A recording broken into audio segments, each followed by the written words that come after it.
Okay, so Scream 3 was released in 2000 and is obviously the sequel to Scream 2. Was it good? Was it bad? Let's talk about it. Real quick, before I share my thoughts, don't forget to like, comment, and subscribe.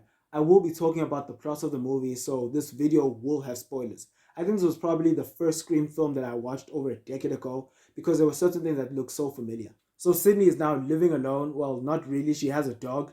She has her own job helping people through phone calls. I don't really know what that job is called. As usual, the killings have started again. Someone decided to take on the mantle as Ghostface and began murdering people.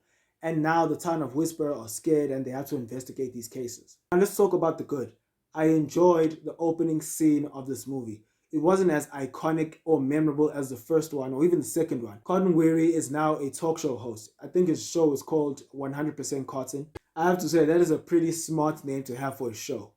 He gets a call which was actually quite creepy.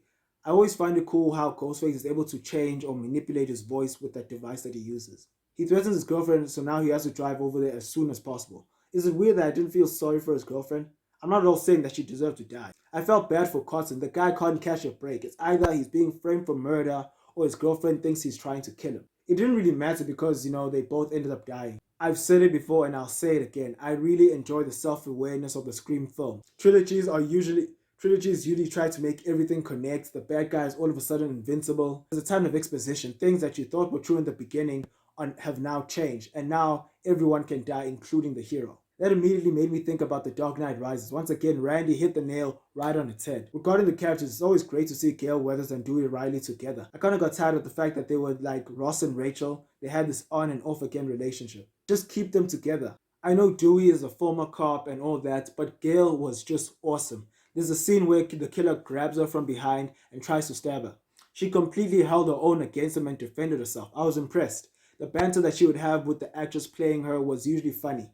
Courteney Cox is just great as the character. Patrick Dempsey is in this movie. To be honest, I kind of thought that he was the killer or, he was probably involved. He really came across as someone who's a bit dodgy. It actually made me realize that this is the first Scream movie that only had one person as a murderer. Once again, I did not see the reveal coming. I watched this movie for the second time in over a year and they still got me. The guy who sexually assaulted Sidney's mother, John Hamilton, was basically Harvey Weinstein. It didn't really dive too much into it, but it did address them.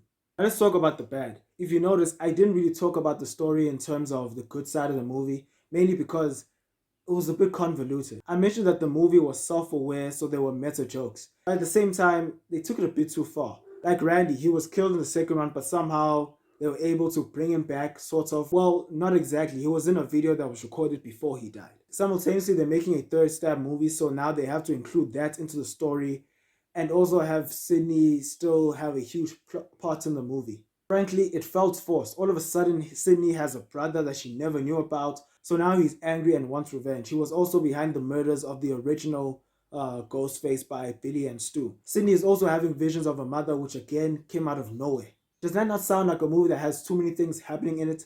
I was really disappointed. In the end, I'm going to give Scream 3 3 stars.